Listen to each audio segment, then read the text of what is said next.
Hi, my name is Paige Meyer. I'm an MSW intern. Welcome to the Community Counseling Center. How are you? Good. How are you? I am doing well. And you said that your name was Katie, correct? Correct. Awesome. Well, I'm glad you decided to stop in. It's a really big step to admit that you need a little bit of extra support. So I really appreciate you taking the time to step in. So before we get started talking about any, issues, I want to just go over a couple of policies and procedures just to make sure that you are super comfortable in the session, because the more knowledgeable that you are of your care, the more comfortable you're going to be. So first, I want to talk about confidentiality. Have you done therapy before? No, I haven't. Okay, so confidentiality just means that I cannot share any of your information with anyone. The only times that I will break confidentiality, where I would have to tell somebody, is if you are a threat to yourself or you are a threat to other people. So if you tell me that you're going to hurt yourself and you give an actual plan and intent behind that, I do have to tell someone about that. Other than that, though, nothing that you say in this room leaves this room. It is all between us all the time. Um, Pardon me. So today we're going to explore a little bit about what has been happening in your relationship, I hear, correct? That's correct. Yes. Okay, awesome. And you're married. I am married. Yes. Okay, so tell me a little bit about what's been happening in your marriage. So my partner and I have been married for the past 5 years, and we've just really had a breakdown in our communication. I just don't really feel seen or heard in my relationship anymore.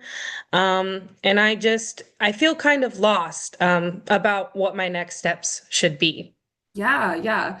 So I'm hearing that you're feeling a lot of um, maybe that you're not being understood by your partner, you're not being listened to by your partner, and you kind of don't know what the future looks like for your relationship. Does that sound right? Yes, that's correct. Yeah, that can feel super draining and isolating when it's, the one person that you feel comfortable going to, and now that's maybe a big stressor in your life. That can be really, really draining on you. So you said that the communication has been breaking down. Can you give me a little bit more detail about that? Maybe some examples. Yeah, when I feel like, that there's something that him and I don't see eye to eye on, I try to have a, adult conversation about that, and it kind of just turns volatile. It doesn't feel like we're getting anywhere when we have those conversations. So I just don't even really feel like I want to push the conversations. Mm. So that's kind of where the breakdown happens for me is I just don't feel comfortable having those conversations because it just escalates into a situation that's not good for either one of us. Yeah, so you've had the conversations before, but you guys just go round and round. And so now Yes, exactly. you're feeling at a point where it's like, well, I'm not even going to bring it up in the first place. Exactly. Yeah, that can be really, really hard. Do you have other people that you talk to about not even necessarily your relationship, but any other stressors that you have in your life? Do you have a support system? Yeah, I feel like I have a support system. I have some pretty good friends in my life. I'm close with my family. Because I work all day, I get to talk to my coworkers, and you Yeah, tend to talk to your coworkers about the things that are stressing you out. yeah, So I do feel like I have a support system, but I would love for my support system to come from my partner. yeah, I totally understand that. So when you are saying that you feel like you are not being, heard or valued, pardon me, what does this look like in a day-to-day interaction? Is this something that's happening multiple times a day, a couple times a week? What is that looking like?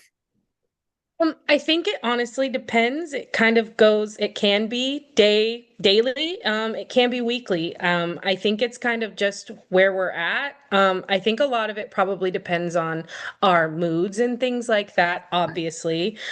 Um, and I think, you know, sometimes we can have a great conversation, and then there are times when things just will pop up out of nowhere. So I think that the inconsistency is another thing that is hard on us. Oh my goodness, definitely. It's kind of like that. If you've ever heard that euphemism of walking on eggshells, where you're Yeah. worried that things are just going to crack if you say the wrong thing, if you make the wrong, gesture with your body.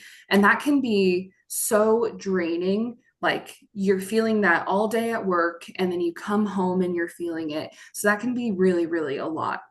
So I'm really, Yeah. really glad that you decided to come Mhm. and seek help with this issue. So I just had a question on a scale of, we're going to go on a scale of 0 to 7. Okay. I know it's kind of some weird numbers. So 0 means that this issue has minimal impact on your life. And 7 means that this issue is significantly affecting your life. You can kind of define those how you feel, but on a scale of 0 to 7, where would you place yourself right now? I'm gonna say a 5. Okay. Yeah. Because obviously it affects my day-to-day life. This is a person that is my partner in Yeah. life. Um, and so, it does affect me quite a bit, but I think Yeah. that I think I didn't say 7 because maybe there's still hope for us yet. So Yeah. Yeah. And so this, you had spoken previously about not really knowing what the future looks like. Is that mhm. something you've talked about with your partner?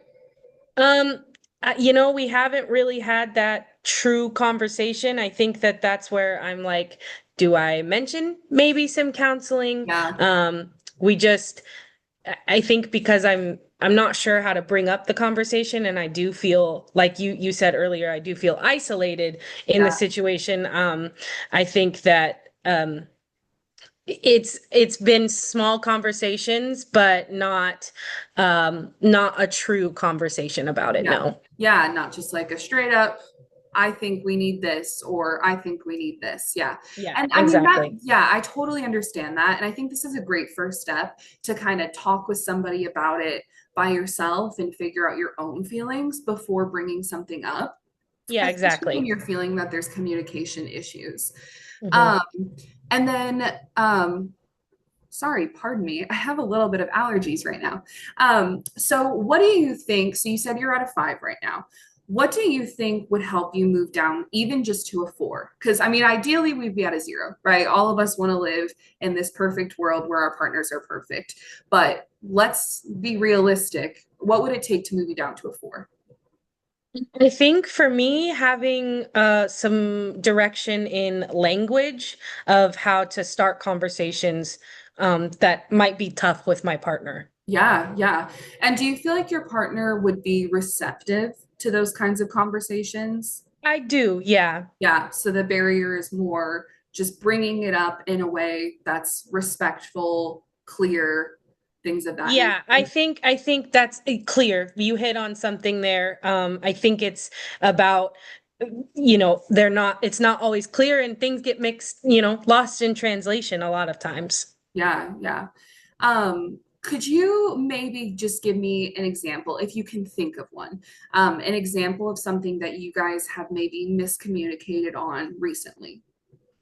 Um, for example, money, that's always something that happens in relationships.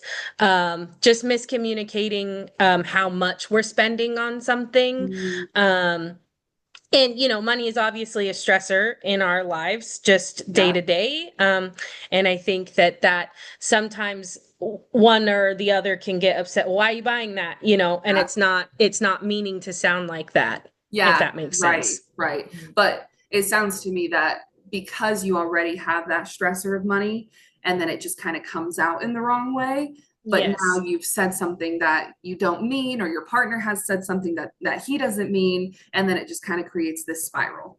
exactly. Yeah, Yes. yeah. Yeah.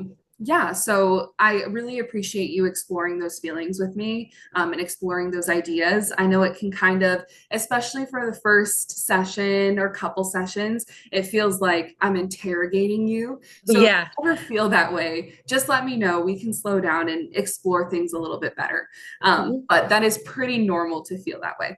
Hmm. So what I'm hearing is you are wanting to be understood emotionally in the Hmm. relationship. Hmm. And in terms of like a clear goal or a clear, way that you are seeing to resolve this is to have some examples of language that you can use and Yes, that, exploring like clear communication. Yeah. yes. Okay. So um, I just want to invite you, and then we can talk about some of those examples here. But what do you think if you went home today? What do you think would be the ideal situation? So tonight, what would you love to see between you and your partner?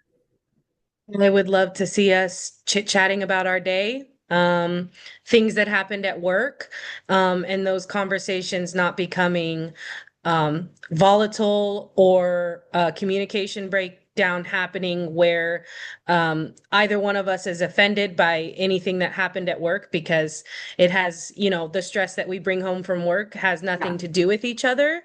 And so I would just love to see us be able to kind of just relax after work and have a conversation just about what our day was like, just a Yeah. normal conversation about our day. Yeah, that's Mhm. awesome. And I mean, people want that, right? They want to Yeah. just be able to have those normal conversations with somebody. I totally understand. So I want to know, before we get into some like concrete steps, what do you see as the future of like our sessions together or trying marriage counseling? What are you thinking with that? I You would don't have to really make just, any decisions right now. I just want to see where your head's at. yeah, I think my biggest goal for me is working on my language because and being able to, present ideas in a way that is Mhm. going to move us both forward. So I'd love to explore some of my feelings surrounding isolation and communication breakdown, because I do believe that we're in this together, and so it comes for both of us. Um, and I would just love to see my partner be open to that as Yeah. well and exploring some of their feelings too. Yeah, yeah. So it sounds to me that you feel comfortable and you feel empowered to kind of take on that part of the relationship of the like where we discuss things together and then you can take that into your marriage and you can almost teach your husband the things that you've been learning and things of that nature. Yeah, Yes. that's awesome. You seem like you're a very go-getter type of person. Do you think that describes you well? Yeah, definitely at work, it's kind of what I do all day. So Yeah. I would definitely describe myself that way. Yeah, Yes. yeah, that's awesome.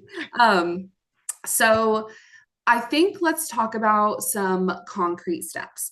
Hmm. So, some things that I have heard before, and these are kind of things that work in a lot of relationships because we only met for 10 minutes today. I don't want to give you these, specific things to your relationship. I think we should explore a little bit more. Hmm. Things that work in a lot of relationships are things like using I statements. Have you ever Okay. heard of this? A little bit, but Okay, I yeah. would love more explanation on that. Yeah, yeah. So I statements are where you explain your feelings. So instead of saying, for example, you always do blah, blah, blah, you're saying, Hmm. I feel like this happens to me, Yeah. where you're not putting the blame on your partner and you're Hmm. not, making it seem like it's that much of a bigger deal. You're saying, this is my feelings. This is how I'm perceiving things. Because at Hmm. the end of the day, all of our thoughts and feelings are just our perception of things. But that opens communication for, I thought this way. And then your partner says, oh, well, I guess I thought about it this way. And then you can communicate from there. Yeah. Something else that I would suggest just for the next week until we meet again would be taking a break. So when you do feel like things are spiraling, and I know you said that that is something that's happening right now, is you feel like you can't communicate, but at the end of the day, you don't want to keep going in circles Yeah. because it seems to me that's what you have done in the past, and it just got worse and worse. Yeah.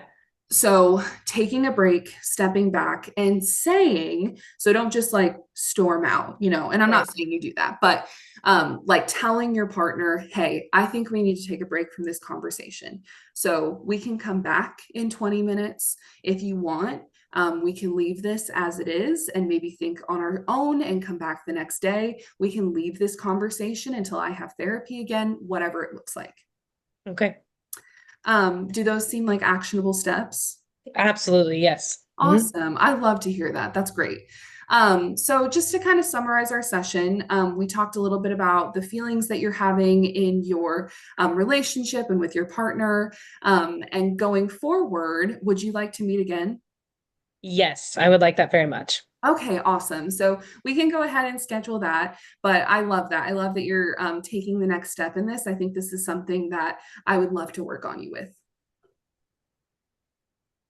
Thank you so much. It was great meeting you. Thank you so much.